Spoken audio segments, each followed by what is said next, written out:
This is the Aftermarket Radio Network.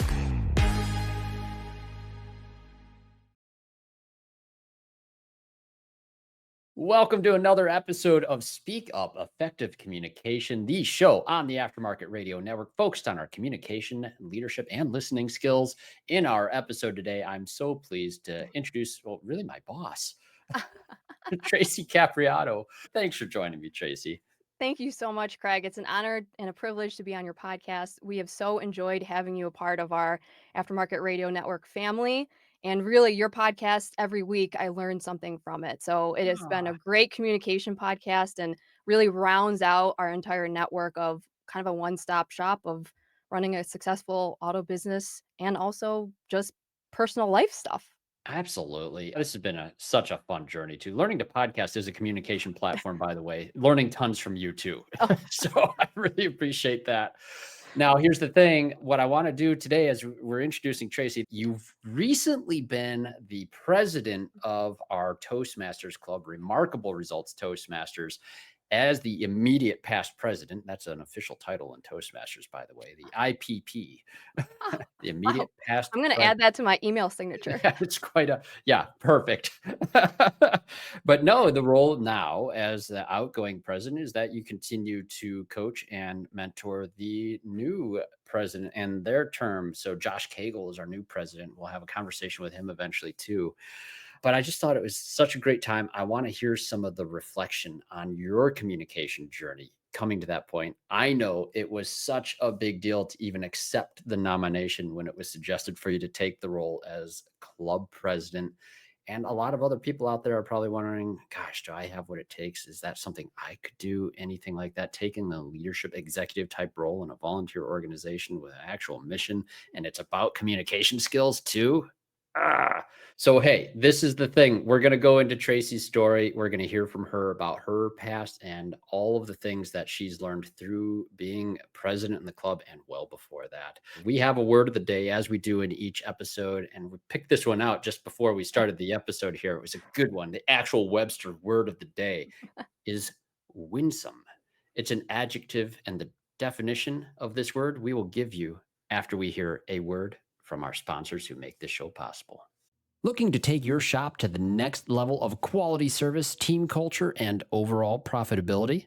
At the Institute, we provide personalized coaching that aligns with your goals of financial stability, excellent customer service, and employee satisfaction. Our priority is helping you establish significant and sustainable progress. We work with you to create strategies that reduce the stress of running your business, improve your quality and performance, and optimize your profitability. Experience the benefits of professional coaching by visiting wearetheinstitute.com/business-assessment.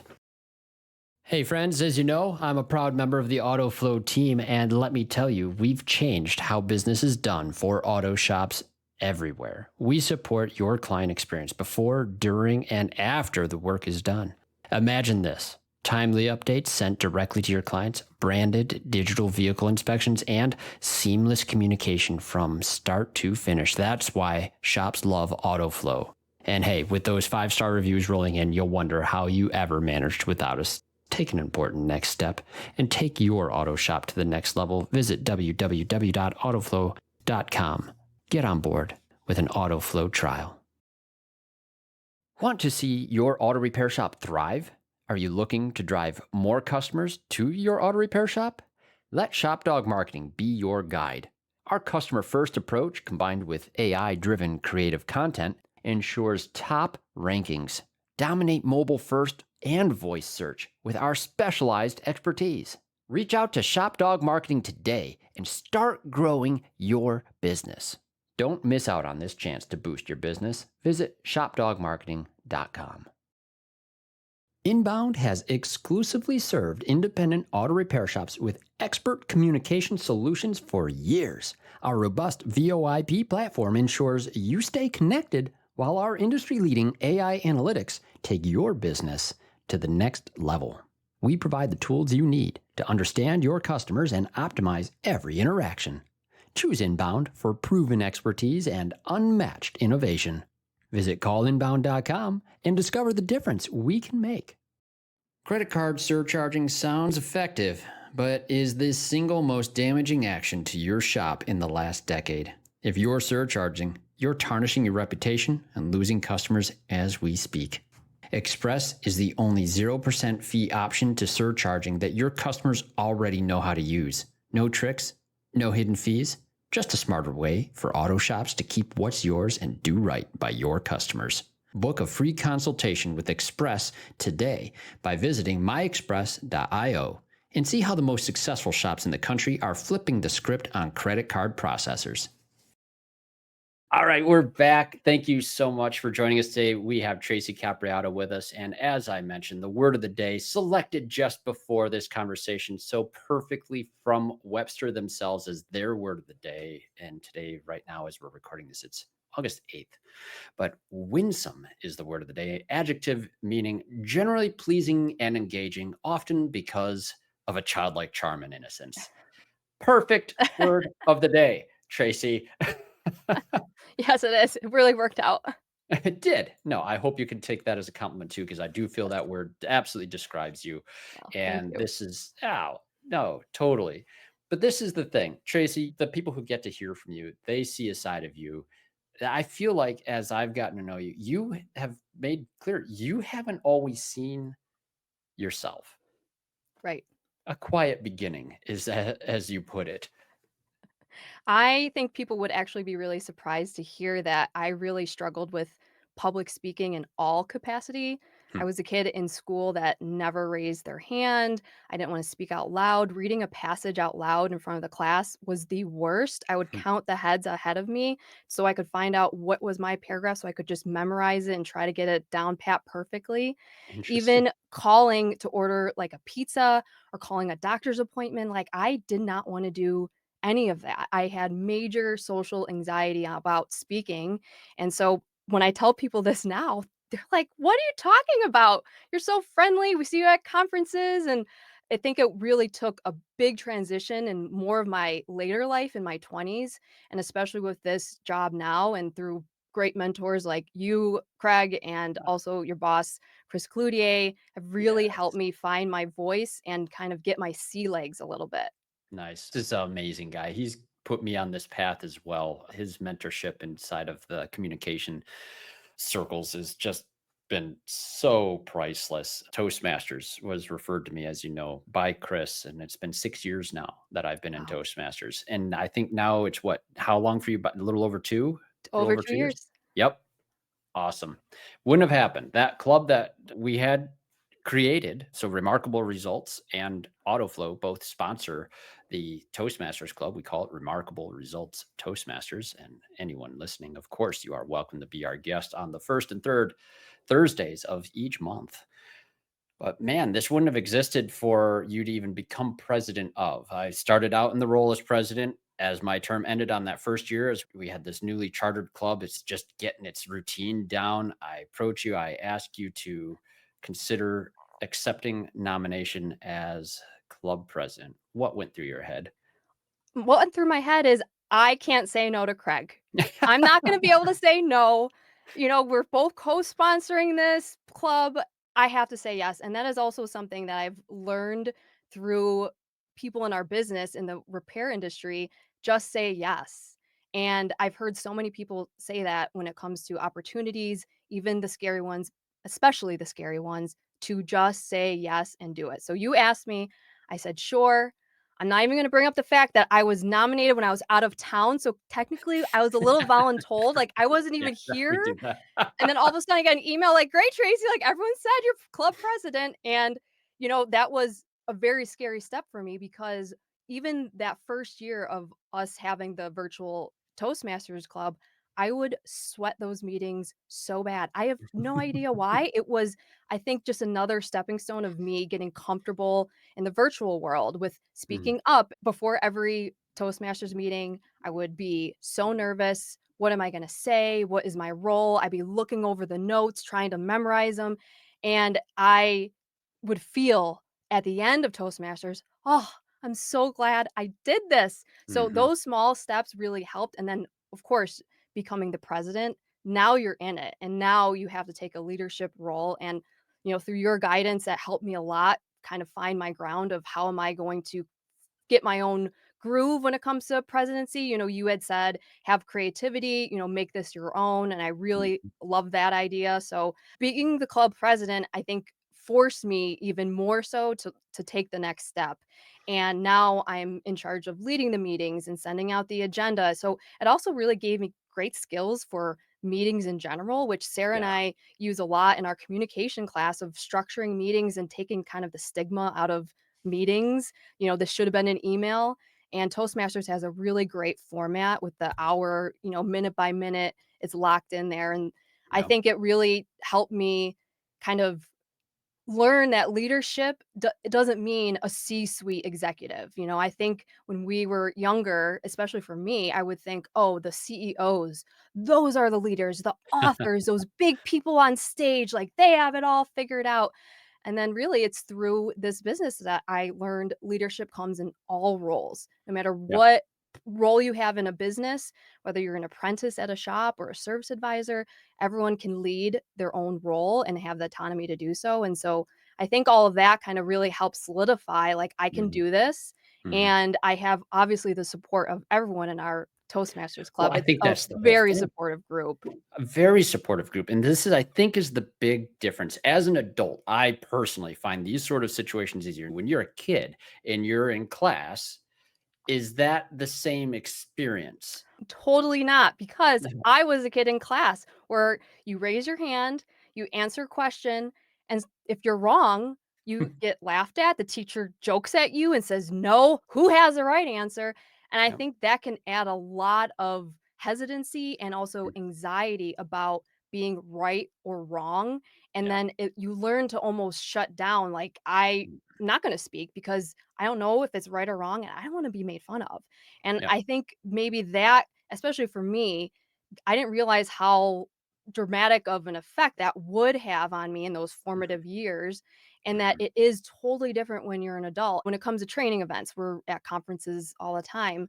The adult education is really not talked about a lot in Mm. most other businesses. I look at my friends that are in all sorts of businesses and they don't have training conferences. They're not doing personal growth. They're not Right. measuring anything like that. And this industry has a huge advantage. But I think a lot of times people might get a little gun shy about attending training because it brings back all those thoughts about school. I don't want to sit Yeah. there. I'm going to fall asleep. Like it's so boring. Like, what are they going to teach me now? And it's not rewarding because it maybe hasn't been rewarding in the past being in Yeah. school and going through the whole rigid system that we have. So that I could see how people might not understand training and going to automotive conferences if they've never been. And also with Toastmasters, if they've never been to a Toastmasters meeting or ours, there are in-person ones that we encourage people to go to in their own area. But this little group that we have, we are so supportive. You're not gonna feel out of place or, oh my gosh, what happens if I make a mistake? You Right. realize this is common. This is part of the journey is making mistakes.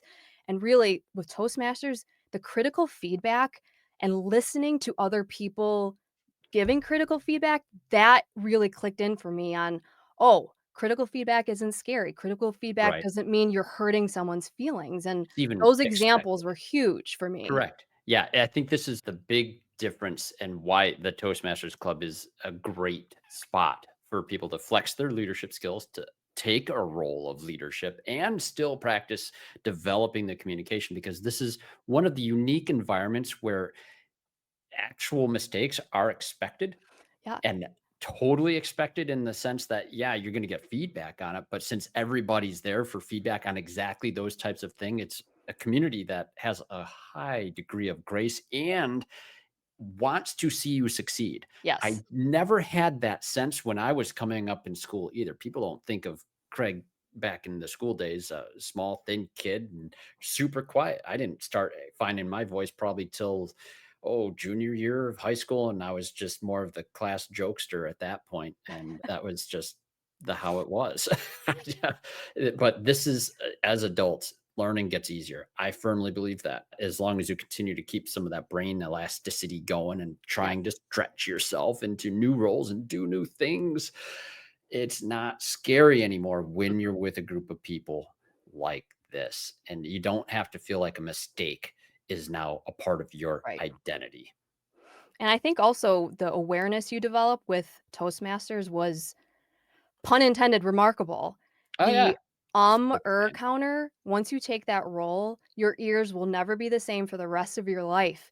And having also listening skills for different parts of the meeting, depending on your role, I always equate it to like a radio dial where you're like tuning a station, like, okay, I'm going to be the counter. I'm only going to listen to that.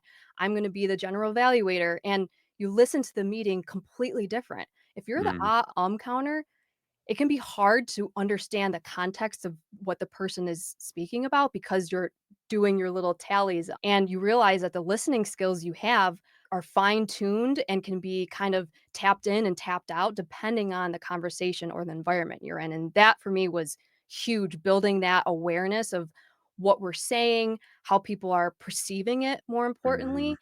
I think a lot of times, like especially in this generation, we're so self-centered of I'm gonna post a selfie and I'm gonna do this. I'm going to the grocery store today. This is what I'm doing, but we don't actually have curiosity with other people.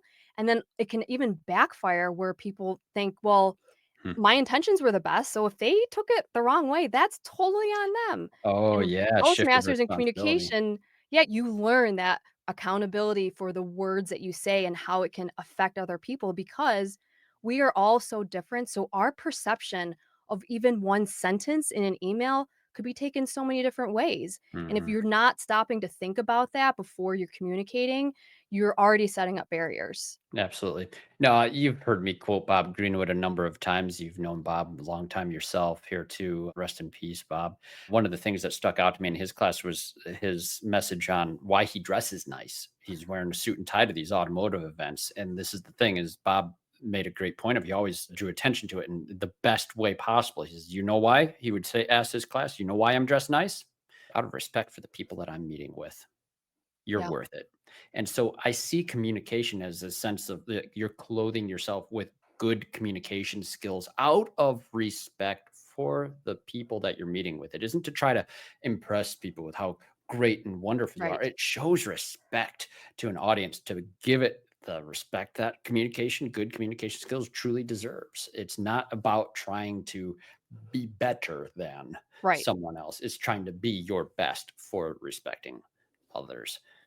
And Toastmasters is not just for if you wanna be a presenter on a stage somewhere. This is Right. for everyday Mm, communication. I think that can get lost. I'm People glad you might said that. have, the stereotype, "Oh, Toastmasters, well, Yep, I'm not gonna be a public speaker, so yep, why would I join?" But mhm, this is everyday use in yep. our lives at work and at home, and it's so critical. I mean, Sarah and I have had multiple classes on communication, Sarah and they Fraser, for have those of you that don't know Sarah. Yep, Sarah Fraser, Sarah, yeah, just like Sarah. Everyone knows yeah, Sarah. everyone knows Sarah.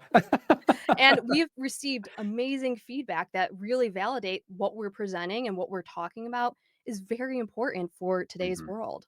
Oh, completely. Yeah, you've heard a few of the episodes on the podcast, of course. I seem very against AI, and it's not that I can't embrace all the good that it's doing in the world. It's just that, when I see it communicating better than people can communicate, honestly, it just feels like, no, now Yeah, people are going to take the easy road and they're never going to work on their communication skills again. And we're going to have this big disconnect. Like, if you don't have the AI, you won't be able to communicate good right. at all.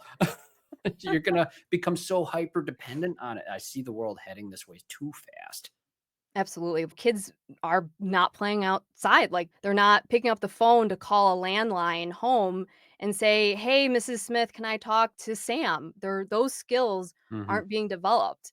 And I Yep. can see that, think about that a lot with my niece and nephew. They're Mm, 5 and 7. And I think nice. of what is their world going to be like when they're older? Like they Yeah. already know how to stream into Netflix. Kids now are also used to the immediate satisfaction of watching exactly what they want no matter what time. They're not even doing the TiVo like we used to, and you gotta fast forward those commercials or wait through the commercials, or there's Mhm. nothing on, so you just watch whatever, or you go play outside. And Yeah. now I see The kids stream today of being immediate sense experiences, as we yes, quoted in the they last can't be episode. bored. Mhm. They cannot be bored. Can't be. Being in a Yep. car, they're on a tablet. Being at a restaurant, they're on tablets. Well, what is that doing? It's showing them that if you're not doing something, you should be. Yeah. Oh, it's absolutely the case. Yeah, I'm sitting on my desk here right now too. Is a book I pick up and take sips of, "The Anxious Oh, nice. Generation: How the Great Rewiring of Childhood is Causing an Epidemic of Mental Illness" by Jonathan Haidt, and Wow. That fantastic read, but a little bit depressing. yes, I can So, imagine. yeah, because no, we've made mistakes. We moved into technology too quick. But hey, that's the world we're in right now. The Yeah. world that you started out in, you didn't even realize this, it sounds like. As we go back to your childhood, you had some unique elements of being what Jeremy Glassco, a wonderful initial sponsor of this program, as we rolled out. He was on, I think it was episode 6. We called it Jeremy in the Jungle. We I had the love that. concept of being, he was raised in the jungles of New Guinea and he came out great. He did. But when he came back to the US, he has the term third culture kid, where he's like not hasn't been raised with the same experience as these people that he's around. Your experiences are dramatically different. And that was your case. In case someone doesn't know, I am Mhm. adopted. My brother and I are adopted. You know, we laugh all the time that people think I'm Carm's wife when they Oh my see us gosh. at conferences because they see our last names on the badge. Oh, okay, must be, Carm's young wife. So, no, that's my dad, but that's That kind of the means your mom stigma. needs to go with him more often. Yes, that's true. There's a stigma there too. I mean, Bill Belichick's not helping our case at all. So, No, but no, I I was my brother and I are both adopted from South Korea, and even that is something that I've started to tap into in my adult life mm, of kind of exploring more of adoption. The initial stages of me going through my childhood in those early months, I went from the hospital to a foster care for 3 months, and then I'm being flown halfway across the world, 22 hours to now join my family, and I didn't mm, realize, like, that could have probably had a mark a little bit mm, on just those first initial months of growing up. mm, And also the concept, I struggled, why was I put up for adoption? mm, Why couldn't my birth parents take care of me? uh, Did they not want me? mm, And you kind of get that feeling of I wasn't chosen. Even though my parents chose me and, mhm. that was a wonderful life. I have a wonderful life with Correct. my Yeah, family. They are my family. of But when, course. when you're little and young and you're thinking about adoption and you're Mm, wondering why, that can be mm, really hard to go through, and when I was going through school, my brother and I are really the only 2 Asians in a predominantly all Caucasian school district, so we mhm. looked different, and this was in the '90s.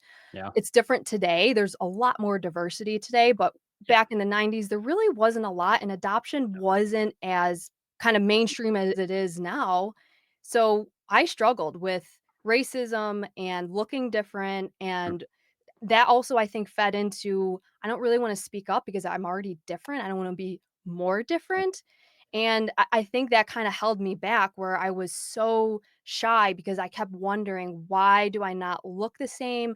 I'm adopted, what does that mean?" And then, kids just tormented my brother and I for being Asian, and that's also really hard to understand growing up. We can't help the way we look, and why are we getting made fun of? It was difficult, and I understand everyone gets made fun of in school. I totally, totally get that, but I will say when you're a different yeah, race, yeah, it can add a lot of baggage, and so that's why I really resonated with Jeremy's episode talking about third culture kid because, mm, I was Asian, and so I was different, but then any if I did meet any Asian children, they were from an Asian family, and mhm, so it was different. They weren't adopted into an mhm, Italian family that has mhm. sauce every Sunday, and so even that context was different for me, and so there Yeah, was a little bit of feeling of being lost, and I think that also fed into who am I? And that's something that we all search for in life. And I'm mhm. slowly starting to understand it more. But yeah, I think in the beginning it was challenging and it took some big moments for me to kind of move forward. I mean, it felt safe to be quiet, is what I'm hearing, for Yep. quite a while in your life. And that is so, what's funny to me is like how much time you spend behind the mic in the podcast. Heard so many of them, and I've done podcasts with Carm, and you're there, you're producing the thing. And yet, when you speak, it's so on point. Your listening skills are so sharp. that I feel like you've done so much more listening than most of us that now at Mhm. this point, you have more to say that we should all listen to. So, I, I mean, I think those experiences are a blessing, and Yeah. it sounds like you look back on them now as a blessing too, and you can look at it as a bit of a trough, if you will, and that trough is long and it's probably very challenging and more challenging even than you're describing in some cases here, but the peaks are there as well. Mhm. And it seems like, yeah, you finally started peaking out a little bit more too. So this is good. This is good. And that role as president, big step forward in it. Oh, yeah. And I was so glad Jeremy did put that out there. I had a few comments from people on that third culture thing. It's like, ah, yes, that's the perfect term. You're in this group, but you don't quite fit in. You fit Mhm. in with this group, but you seem a little different and all the things that go with that. But then here's the funny part for you. Now you became an influencer in the automotive aftermarket and you're a female. Ah, right. I'm female and I'm Asian, so there's like a trifecta there somewhere. Yeah. But no, this is the thing. And it's been so good. I mean, the women in auto care group that started to manifest itself really well. It's like this whole other culture now inside of the industry that has been desperately needed Yep. for so long. I don't feel like the aftermarket gets recognized as a true profession until everybody who's anybody, different or whatnot, feels welcome and listened to inside of it. In this industry, I grew up in the 90s too. I remember the idea of ever bringing in a female service advisor in the shop seemed like taboo because by golly, then we're going to have to clean up our sense of humor and everything else that goes The with it. bathroom's gonna have to be clean. What? Yeah, that too. All of the things, right? But these are all the things that really, everyone should be moving towards, I hope. I do love how Oh. the industry with women in auto care and also amazing women in automotive have really had a Mhm. place for women, and also Napa Auto Care is creating a Yep. women's group for everybody. I think that is needed, especially in a male-dominated industry. It is what it is, and Yep. it can be a little daunting when you're maybe the only female in the room. I mean, it does come in handy when you have to use the bathroom because there's never any line. So that At is the automotive that is the conferences. plus, Yeah, but yep. I really enjoy attending the Women in Auto Care Conference every year, and I love attending the Amazing Women in Automotive social events that they have at most conferences now because you kind of have that belonging of, "Hey, there's a girls' night and we're going. Set the guys over there. We have our own girl time," and it's a nice space to have if you're a spouse of a shop owner and maybe you're not in the business, you're still welcome. You're still a Yeah, part of the business no matter what as a spouse. So I'm really thankful for those organizations that have opened up a place for women. nice. And you won an award with Yes. Women in Autocar, Best Media Outreach to Female Audience. And that was my first podcast ever. I did a solo podcast. I don't even know what I was thinking, but I was so jazzed up from Women in Auto Care that I wanted to capture my experience. And so I recorded a podcast on my very own and I talked about the challenges I had, or Mm, I had imposter syndrome, where I couldn't walk mm, into the breakfast on the first day by myself. mm. Because that big room full of 300 women, oh my gosh, what if I Mm. don't know anybody? And I waited in the lobby for my friends. And then Wow. a huge moment for me was at that same conference, I couldn't walk into breakfast by myself. The next day, there was a segment where we were able to share on the microphone anyone who wanted in the audience just an experience that they went through that they want to share to maybe help others. And again, don't know what I was thinking. I was in the back of the room, my hand shot up, and I talked about on a microphone in front of 300 women a sexual harassment experience I Mm, was involved in my early career in my 20s, and how I didn't realize at that time how significant it was and how it mm, was downplayed by the company, downplayed by the coworkers, and how embarrassing it was for me to the mm, point where I just said, "No, it's fine. Everything's fine." You don't want to be the ripple in the water even though it was inappropriate and wrong. mm, And so now looking back on that, I wanted to share that story for other women so they can reflect on maybe past experiences and have the courage if something happens to them now to mm, voice and speak up because it's mhm. really important to. And what's really helpful is I've met so many amazing people in this industry that are very aligned with the human side of connecting, the curiosity side. And I think that's what really helped elevate Nice. me in my communication journey. That's Mm, what you need to do if you wanna be a better communicator. You have to surround yourself with people that also view that as a high priority in their life. Yeah, they're on that same journey. I'm really glad you shared that stuff too. Like as a father to two daughters, I have one son, two daughters, and I'm fully cognizant of the fact that the world has changed, and I feel like it's changed so much for the better that sometimes I forget that the problems that you're describing for how women might feel like they need to stay quiet still exist. Right. I wouldn't know about some of the racism that exists in the world still, and except for the experience my wife has two sisters that were adopted as well from African American families and raised with Caucasian Dutch Christian Reform family here in West Michigan. Yeah, they stood out too. But my goodness, the stories that we hear, those are really important to hear about sometimes. I mean, just going Right. around town, the mean things that people will say, or just how they feel at work sometimes, and the things different managers will tell them. This stuff still exists in the world. Right. It still exists. And like you say, speaking up about it. I mean, the title of the show is Speak Up, and never really intended to be like speak up about something terrible that's happening, right? But sometimes you have to. Yeah. It isn't just like let the bad stuff go away. Speak up about it. It's the only Right. way it gets better. I feel it's improving. I think at least publicly, people recognize that there's a wrong way to treat individuals and they won't do that. But there's some people who think that the eye of the world isn't on them. And in that moment of privacy, they might be more mean than they would. Yeah. And I know it You know, happens. my parents never knew of that story until I told them after Women Oh Auto my Care. gosh. You never told your I parents. never told my parents. I was so Mm, embarrassed that I just, embarrassment. in my early Yep. 20s, this Mm, was a great job. I don't wanna lose my job, and so, mm, yeah, and they were really upset. They were like, "Why didn't you tell us this, and yeah. why did you feel like you couldn't?" And it was Yeah. really just an embarrassment where I just didn't wanna deal with it, but there should have been repercussions, and there Mhm. wasn't. Yeah. That's interesting. Sometimes that fear of embarrassment is what makes us do things. I was just listening to a book on a drive the other day. A guy in the Vietnam War era was thinking about escaping to Canada to dodge the draft.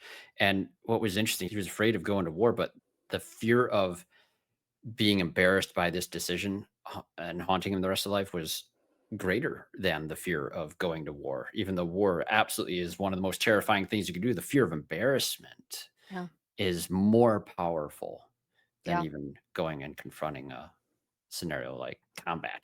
Oh my Even gosh. the fear of being wrong, I think, and that is something I Mhm. realized that I really internalize with, because when you're growing up, it's you need good grades, get the test questions right, and you're in such a black and white, right and wrong, Hmm. that you start really focusing on not being wrong.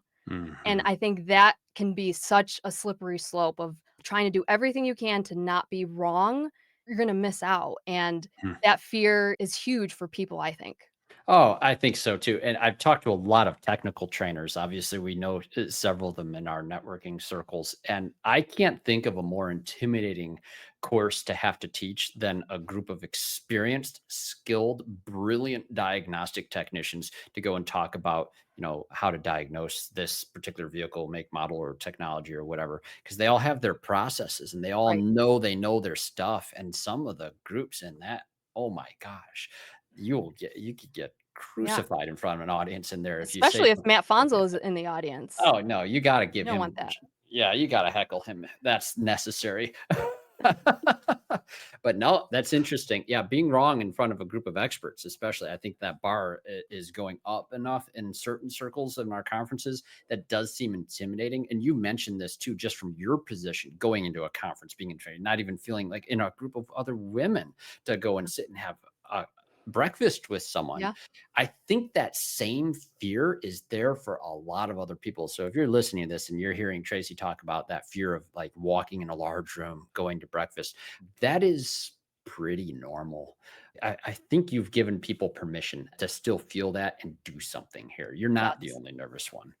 I think for me, it was, "What am I going to say?" And with Hmm. Toastmasters, that impromptu kind of Oh, yeah. speaking really helps. I have a different mind frame when I walk into a room, especially with networking. I know some people are like, "Ah, networking, such a buzzword. We're not doing that. I'm hanging out with my friends and that's it." If you don't know kind of what to say, it can be really daunting. And so from John to Julius, he's been on a couple episodes. Carm and I were able to meet him actually in person in the Transformers Institute Yeah. Summit. He said the concept of Ford is a great way to kind of be the icebreaker in any social situation that Well, you're it in. sounds perfect for our industry, but I think the acronym means Yes, something they else. might recognize that word Ford, I don't know, but Ford stands for family, occupation, recreation, and dreams. Okay. Those are 4 points that people love talking about, that they're passionate about, that are easy topics that you can dive into. Asking, "Hey, are you a shop owner? You a technician? Where's your shop?" Those are easy questions, and, we spend most of our time at work than at home, so talking about jobs and what you do, what your responsibilities are easy, and then also recreation. What do you like to do on your fun time, your hobbies? And that always connects really well when you're able to find the commonality of I like to Oh, do this yeah. too. And then dreams, those are kind of like those big aha, like I would love to do this, and kind of thinking futuristic of, a timeline is also nice. You kind of can get an idea of what people's goals are, where they are in life, and what's really important to them. Once that clicked in to me, like I was able to have a lot more confidence walking into a room because I kind of had my arsenal of questions that are easy to kind of bring up in topic. Yeah. Getting to know a new person can seem challenging, especially if you're not used to kind of the networking, you're meeting new people a lot. And, now I'm kind of in that routine. But when I first started going to conferences, oh my gosh, it was very intimidating for me because I didn't know anybody. Who am I going to talk to? Why would they even want to talk to me? And now I love going to conferences. I really do. And It's I've fun. luckily have now friends all around the country that I'm very close with, and it's really expanded my bubble. Yeah. Do you ever find that you still gravitate towards the people you recognize and are familiar with? Yes. Yes. Well, Yep. especially now. Yes, I'm like, Yeah. I Well, gotta go to yeah. my Not, people. yeah. Yep. No, and I think that's always going to be the case for everyone. I ask that question to people a lot too, because it's very challenging, even when you are established and you have a good network there, to just remember, stop for a second, go introduce yourself to the new people who probably do feel awkward, maybe haven't learned this, don't know the Ford acronym, Right. family, occupation, recreation, dreams. Maybe don't start with dreams, walking up to someone and say, "What'd you dream about?" Or "What do you?" I don't know. Could be weird, but hey, that's okay too. That's fun. Oh my goodness. No, that's really interesting. I will say I had great mentors for some of the early conferences. Bob Greenwood, number one. I remember when he encouraged me to go to Apex the first time, 2017. And thank goodness I knew he was going there to meet up with him at a spot. I had no idea. I'd never been to Las Vegas, was there by myself. Oh my And it's gosh. like, oh man, I was hiding out in my room. No kidding. And I just like, that street is weird. Vegas is not my scene. I didn't know enough people to have a large group of people to text or meet up with or that sort of thing. But you know who also saved the day over there? Eric Ziegler. You Oh, know he's the Eric, greatest. one of the absolute best. Eric Ziegler also is the guy I rode with him all the way to Vision. I Gosh. drove to Peoria from Grand Rapids, Michigan here, drove to Peoria, Illinois, met up with them. That's about 6 hours, another 6 hours basically in the car with Eric and Mike Prosciutto as we drove to Vision. That was, boy, that was 2018, March, Wow. first time going there. That Yep. must have been a And car ride. it was. We didn't have many moments where there wasn't a great conversation active at that time, if you know Eric. Yep. And me, I gotta throw myself into that one. But you know what? When somebody actually took the time to make sure I felt good going into these events, it was like someone pulling you up and pulling you Yep. in, and then you're off on your own 2 feet in no time at all, and you replicate that for someone else. I think this is something you're rather gifted at too, Oh, Tracy. thank you. Well, like you said, I remember being the kid in the corner, or hiding in the hotel room. If I see someone or any of us see someone that's maybe alone, to go over to them Mhm, because we've all been in that situation before. And then mhm, we've all had someone come to us to lift us up and how important that was. mm. That's good. That's good. So let's go back to Toastmasters. Okay. Being club president, you had to speak on a regular basis. Mhm. That's obviously the space where that would go. Every meeting doesn't go according to plan. Did that help you Having it not go according to not plan? go to plan? I think so. That helped with the flexibility, Mhm. learning to be flexible, that it's, You you do all know. the pre-prep. I know you're a Yep, prepper. I You am. prep. And when things don't line up then and the plan is now kaput. I think that really helped me not be as controlling because you're right, I Mhm. am a prepper. I think though the environment is what made it so easy to be flexible on the fly. We have a lot of fun, we laugh a lot, Yeah. and I always started my meetings by bringing up something that happened in my everyday life that Seems made me like you think had about this something club. every single time Yes. too. There's always the recent inspirations. You Yep. brought that into each of the meetings. I loved it. And that's an important part of my communication journey because I wanted to be prepared for the meeting. I wanted to have a good meeting. I also wanted to have a example because for me, I'm a very tactile learner. I'm a very experienced Mhm. learner. And when I have that light bulb moment, it's me experiencing something and being able to share that with others. I hope it does help them as well get their light bulb moments. Yeah. Let me ask this. Something I've noticed even doing podcasts at a weekly interval, it makes me constantly tuned into looking for things that will be worth sharing. And did knowing going into a meeting that you'll be opening up this meeting, you'll want to have a something to inspire others or share with others that could be valuable. Did that start to change the way you experienced whatever it was you were doing or those interactions that you were having? You know, that is a really good point. I never thought about it like that, but I think it really did. It's being intentional and having that focus. Being intentional doesn't mean it's by the seat of your pants. You have to think about it and kind of set yourself up. So you're right. That kind of setting the stage is so important for so many parts of our lives that we probably take for granted. And for me, especially for presenting at classes, I know I need to get myself in the right mind. I know I need to do a refresher and I kind of have a Mm, routine almost. And mhm. I think that's really helped me understand and kind of prepare because before it would seem so daunting. How the heck Yeah. am I going to run this meeting? How the heck am I Yeah. going to present a 3-hour class? Yeah. That Yeah. and once you get in that overwhelming stage, like, game over, you're Mhm. spiraling. But I think knowing yourself, learning about yourself, what makes you tick, what makes you reset, what makes you feel confident and comfortable, and then tapping into those, that kinda diffuses that anxiety or the anticipating, "What am I gonna say?" Because you kind of framed it up for me especially, like, I have it framed up a little bit, I have some notes, I review it, and that's kind of just my routine of getting in the right mind before I'm presenting. And, it took a while for me to get there to understand what my process was, but Hmm. you only learn by going through it.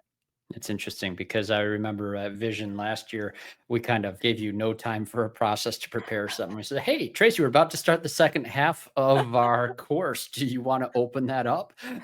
Yeah, another voluntold moment. And of course, I can't say no to Craig and Chris, and this is a huge opportunity. I've never spoken at Vision. I'm going to speak at Vision. Yeah. You said, "Okay, come back in an hour." Carm and I booked it to eat. As we're eating at the bar, I'm writing on my cell phone notes. Oh my gosh. Okay, how am I gonna open this up? Is this good? Like, what story should I tell now? And I can't believe I'm gonna be saying this in front of a class. And so I had a little bit of a shortened kind of time frame of prepping, but I did prep. I wanted to kind of feel like I was going to have something to share that's going to be impactful. Mhm. And luckily, through Toastmasters and the classes I've been doing, I was comfortable. Still scary being in front of a class. Everyone's looking at you, but I was more comfortable in my skin than I ever was. Yeah. And it still was weird though when you announced me as I would be coming up and kind of addressing as the Toastmaster president. Everyone starts clapping. I'm walking up like, "Oh my Yes. gosh, like, why are people clapping? This is Here's making what I it wanted. worse." All right, so the true intent for me on this now, I had to be club president. My first time as club president for my local club was during COVID, and it was completely online. And I Oh, had never had the chance to preside over a live meeting and at that point. And when I did get a chance as later on, it was really cool. And so what I was hoping for was exactly that because we are an online club. You don't get a room right. where you get to experience what it's like to open a meeting with people and with applause in the room. And I just thought it was beautiful. It was great. It was so great. And the whole goal too, besides that, for your own experience, was that the audience in our class had an opportunity to see what it might be like in a Yeah. Toastmasters meeting if they get to attend.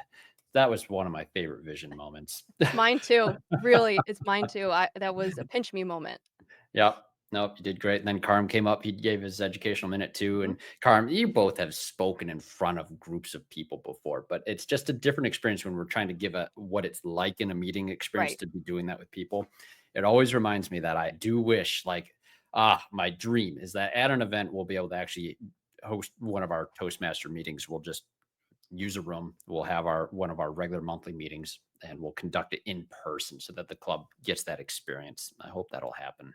But the good thing is feels like you really I saw through that entire year that you were the club president. It felt like you really found your groove.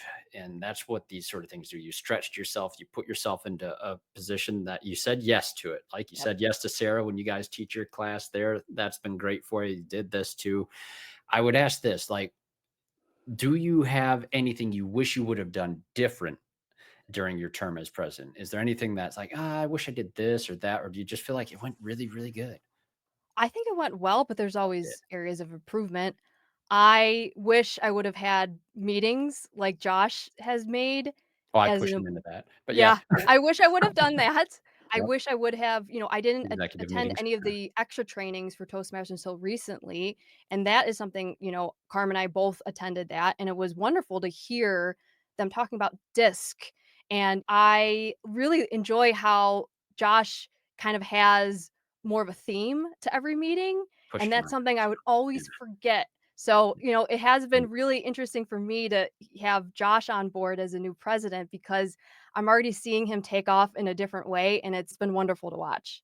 Nice. It's good. And I got to take some ownership on the officer training thing. I didn't want to put you all through the officer training that the district sometimes puts on because it can be really long, it can be Yep. really dry, and it can be really not a great experience for new Toastmasters. So I figured I'm just going to teach the officers what I know Yeah. for that first year. And so I'm glad you did do the training though now. And now that you have enough experience of what a Toastmaster club can look like and versus what maybe some other people try to make it look like, you got to remember it's volunteer organization Yes. and each club takes on its own unique identity over time. And I definitely like the fact that ours is free flowing and fun. Oh, and another thing I really wanna set as a goal for this year is pathways, and Yes. Toastmasters has a robust website with all different pathways no matter what Mhm. communication journey you're on. They have benchmarks. I know AutoFlow uses that for their employees, and I think that's Mhm. wonderful. These business coaches that we know in the industry, this would be great for them to tap into with service advisors, Oh, shop owners, or yes. even the technicians. Yep, it is the part now that our club has such a good routine. We have an established footprint. We have a good member base. Focusing on those pathways is definitely one of the goals for this year. And as my role as vice president of education for the club, generally that role in the club is going to continually push the members to keep going through those pathways. Don't stall out. Get level ones done. Get the level twos done. It'll be a good sequence of speeches. There'll be 5 speeches in level one and boom, boom, boom, the club gets points when you do that too for distinguishment. There's lots of neat elements to it that goes far beyond just showing up in meeting and Yep. just practicing. It's structured practice too, and you have some homework. I know Yes. that's a dirty word.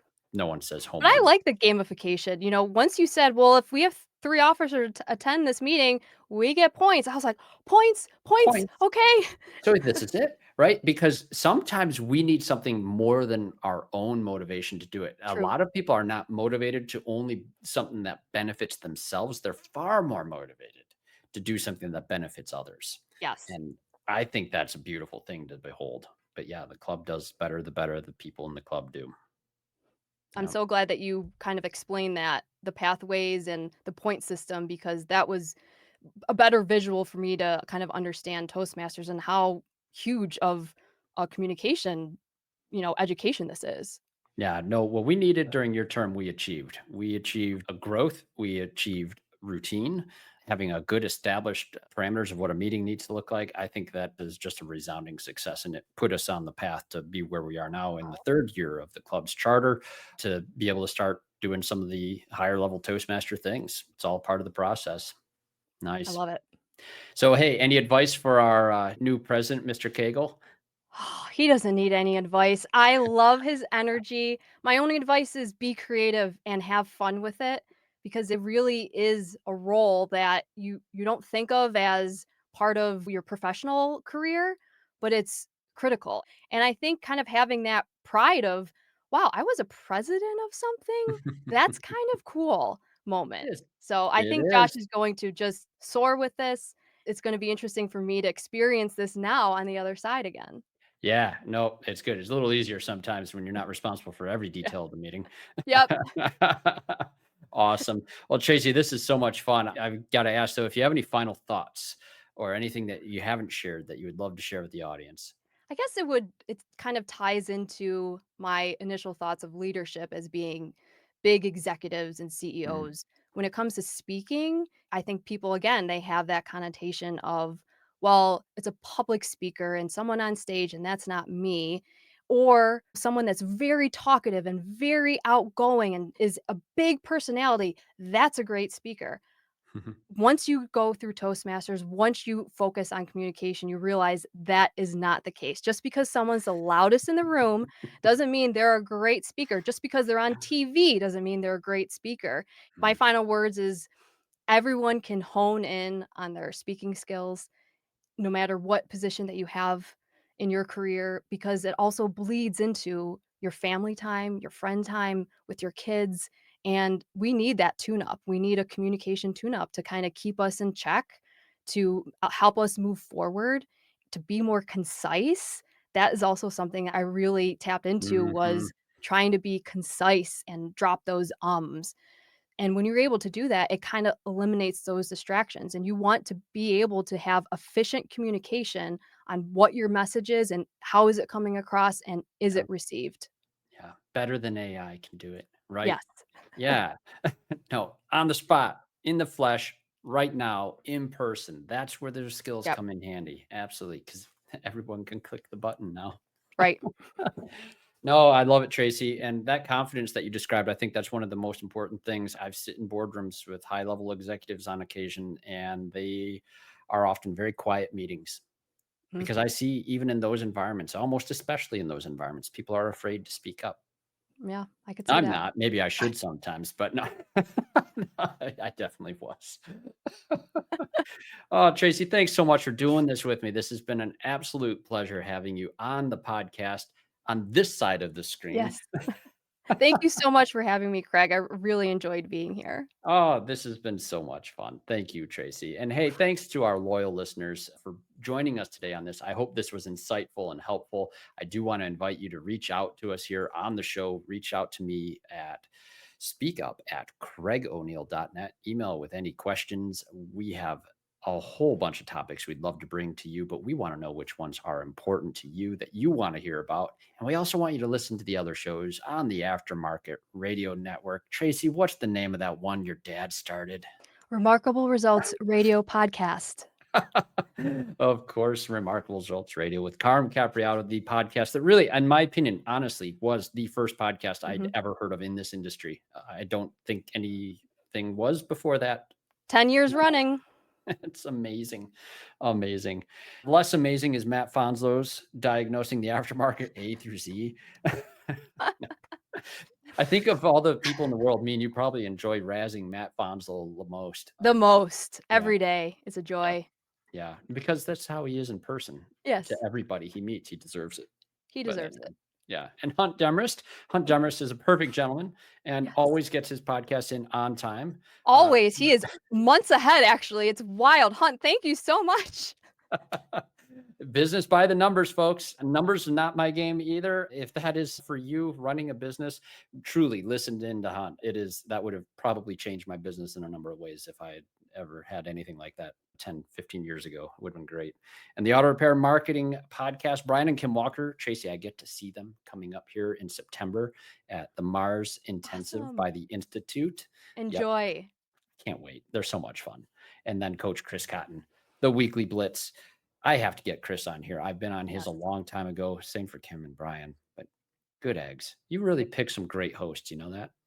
We hand select them. So, it's we're really lucky to have amazing people in this industry as friends, as colleagues, as mentors. It's been a huge transition in my life joining this industry, and I absolutely love it. Thanks so much, Tracy. And thank you to our listeners. Remember to get out there before you speak up, listen up. And hey, thanks for listening today. You've been listening to Speak Up, Effective Communication with Craig O'Neill on the Aftermarket Radio Network. Follow Craig on your favorite podcast listening app and on his YouTube channel. Let him know what you'd like him to speak up about. Craig is all for advancing the automotive service aftermarket.